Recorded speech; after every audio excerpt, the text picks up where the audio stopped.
오늘 여러분과 함께 할 책은 폴 빌라드의 이해의 선물입니다. 역시나 학창시절 교과서를 통해서 배웠던 단편 소설이고요. 기억이 좀 가물가물 하시려나요? 제목이 낯설어서 저도 이건 무슨 내용이지 싶었는데 읽어보니까 알겠더라고요.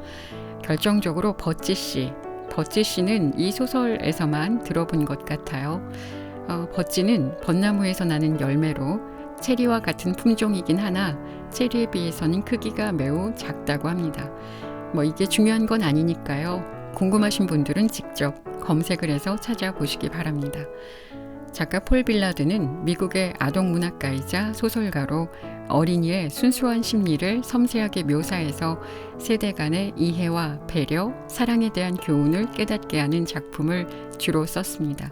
이 작품 역시 같은 맥락이라고 보면 될 것 같습니다.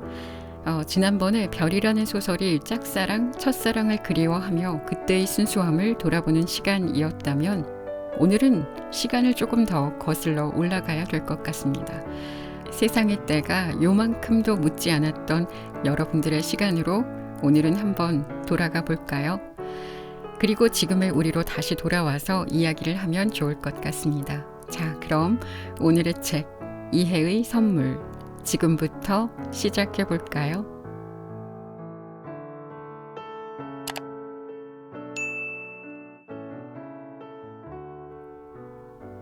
이해의 선물. 나는 4살 무렵 처음으로 위그든 씨의 사탕 가게에 들렀다. 가게 안은 온통 사탕 천지였다. 사탕에서 풍기던 향기로운 냄새는 50여 년이 지난 지금까지도 잊혀지지 않는다. 위그든 씨는 늘 방울소리와 함께 나타났다. 가게 문에 달린 조그만 방울이 울리면 조용히 나타나서 진열대 뒤에 서곤 했던 것이다. 그는 꽤 나이가 많아서 구름처럼 희고 고운 백발머리를 하고 있었다. 많은 사탕 중에서 딱히 하나를 고른다는 것은 무척 힘든 일이었다. 먼저 머릿속으로 어느 것 하나를 충분히 맛보지 않고는 다음 것을 고를 수 없었다. 그렇게 해서 마침내 내가 고른 사탕이 하얀 종이봉지에 담길 때에는 늘 괴로운 아쉬움이 뒤따랐다. 다른 것이 더 맛있지 않을까? 더 오래 먹을 수 있지 않을까? 위그든 씨는 골라놓은 사탕을 봉지에 넣은 다음 잠시 기다려 주었다. 무슨 말을 더 했던 것은 아니다. 그러나 그는 하얀 눈썹을 치키고 서 있으면서 방금 산 사탕을 다른 사탕과 바꿀 수 있는 마지막 기회가 남아있음을 말없이 일러 주었다. 계산대 위에 사탕값을 올려놓은 다음 사탕 봉지가 비틀려 묶이고 나면 잠깐 동안 주저하던 시간은 끝이 난 것이었다. 우리 집은 전찻길에서 2구간이나 떨어져 있었다. 때문에 차를 타러 나갈 때나 차에서 내려 집으로 돌아올 때는 언제나 그 가게 앞을 지나야 했다. 어느 날 어머니는 볼 일이 있어 시내에 나를 데리고 나가셨다가 전차에서 내려 집으로 돌아오는 길에 위그든 씨의 가게에 들르셨다. 어디 볼까? 어머니는 기다란 유리 진열장 앞으로 나를 데리고 가셨다. 그때 커튼 뒤에서 노인이 나타났다. 어머니와 노인이 잠시 이야기를 나누는 동안 나는 눈앞에 진열된 사탕을 정신없이 바라보고 있었다. 어머니는 내게 줄 사탕을 몇 가지 고른 다음 값을 치르셨다. 어머니는 매주 1~2번씩은 시내를 나가셨고 그 시절에는 아이를 돌봐주는 사람이 없었기 때문에 나는 늘 어머니를 따라다녔다. 어머니는 나를 위해 그 사탕가게에 들르는 것이 규칙처럼 되어버렸다. 그 무렵 나는 돈이라는 것에 대해 전혀 아는 바가 없었다. 그저 어머니가 다른 사람에게 무엇인가를 건네주면 그 사람은 또 을에 무슨 꾸러미나 봉지를 내주는 것을 보고는 아하, 물건을 팔고 사는 건 저렇게 하는 것이로구나 라고 생각했다. 그러던 어느 날 나는 한 가지 결단을 내렸다. 위그든 씨 가게까지 2구간이나 되는 먼 거리를 나 혼자 가보기로 한 것이다. 상당한 고생 끝에 간신히 그 가게를 찾아 커다란 문을 열었을 때 귀에 들려오던 그 방울소리를 지금도 나는 뚜렷이 기억한다. 나는 두근거리는 가슴을 안고 천천히 진열대 앞으로 걸어갔다. 이쪽엔 박하 향기가 나는 납작한 박하 사탕이 있었다. 그리고 쟁반에는 조그만 초콜릿 알사탕, 그 뒤에 있는 상자에는 입에 넣으면 흐뭇하게 뺨이 불룩해지는 굵직굵직한 눈깔 사탕이 있었다. 단단하고 반들반들하게 짙은 암갈색 설탕옷을 입힌 땅콩을 위그든 씨는 조그마한 주걱으로 떠서 팔았는데 두 주걱에 1센트였다. 물론 감초 과자도 있었다. 그것을 한 입 문채로 입안에서 녹여 먹으면 꽤 오래 우물거리며 먹을 수 있었다. 충분하다 싶을 만큼 내가 이것저것 골라 내놓자 위그든 씨는 나에게 몸을 구부리며 물었다. 이걸 다 사려고? 그래, 돈은 가지고 왔니? 네. 나는 대답했다. 그리고 주먹을 내밀어 위그든 씨의 손바닥에 반짝이는 은박지로 정성스럽게 싼 6개의 버찌씨를 조심스레 떨어뜨렸다. 위그든 씨는 잠시 자기의 손바닥을 들여다보더니 다시 한참 동안 내 얼굴을 구석구석 쳐다보았다. 돈이 모자라나요? 나는 걱정스럽게 물었다. 그는 조용히 한숨을 내쉬고 나서 대답했다. 아니다. 돈이 좀 남는 것 같아. 거슬러 주어야겠는데. 그는 구식금고 쪽으로 걸어가더니 철컹 소리를 내며 서랍을 열었다. 그러고는 계산대로 돌아와서 몸을 굽혀 내 손바닥에 2센트를 떨어뜨려 주었다. 내가 혼자 거기까지 가서 사탕을 샀다는 사실을 아신 어머니는 나를 꾸중하셨다. 그러나 돈의 출처는 물어보지 않으셨던 것으로 기억된다. 나는 다만 어머니의 허락 없이 다시는 거기에 가지 말라는 주의를 받았을 뿐이었다. 나는 확실히 어머니의 말씀에 순종했다. 그리고 그 후로 2번 다시 버찌씨를 쓴 기억이 없는 것으로 보아 허락이 있었을 때에는 분명히 1, 2센트씩 어머니가 돈을 주셨던 것 같다. 당시로서는 그 모든 사건이 내게 별로 대단한 일이 아니었으므로 나는 자라는 동안 그 일을 까맣게 잊고 있었다.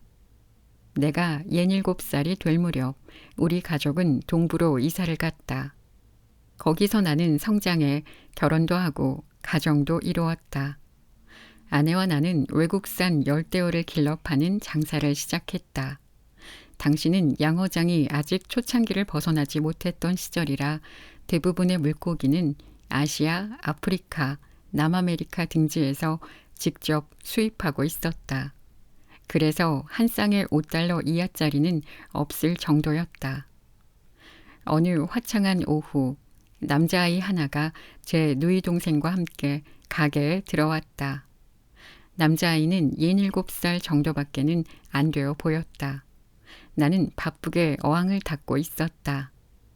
두 아이는 눈을 커다랗게 뜨고 수정처럼 맑은 물속을 헤엄치고 있는 아름다운 열대어들을 바라보았다. 그러다가 남자아이가 소리쳤다. 야, 우리도 저거 살 수 있죠? 물론이지. 나는 대답했다. 돈만 있다면야. 네, 돈은 많아요. 하고 남자아이가 자신있게 말했다. 말하는 폼이 어딘가 친근하게 느껴졌다. 아이들은 얼마 동안 물고기들을 살펴보더니 손가락으로 몇 가지 종류를 가리키며 한 쌍씩 달라고 했다. 나는 아이들이 고른 것을 그물로 건져 휴대 용기에 담은 후 들고 가기 좋도록 비닐봉지에 넣어 남자아이에게 건네주며 말했다. 얘들아, 조심해서 들고 가야 한다. 걱정 마세요.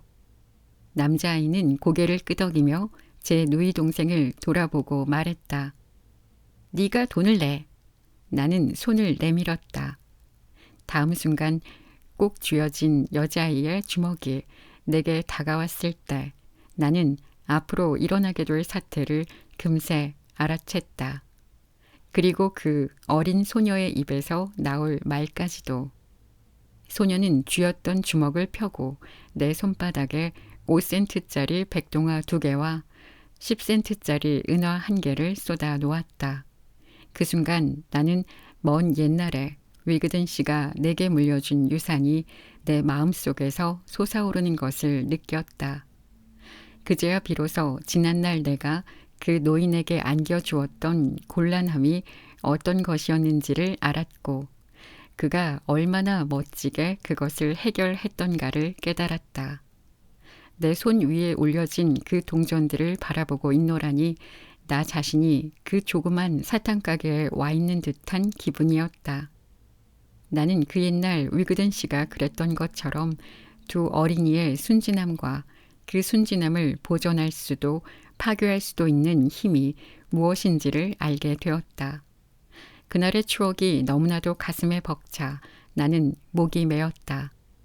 소녀는 기대에 찬 얼굴로 내 앞에 서 있었다.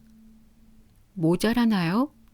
소녀는 작은 목소리로 물었다. 아니다. 돈이 좀 남는걸? 나는 목이 메는 것을 참으며 간신히 말했다. 잠깐 기다려라. 거슬러 줄 게 있다. 나는 금고 서랍을 뒤져 소녀가 내민 손바닥 위에 2센트를 떨어뜨려 주었다.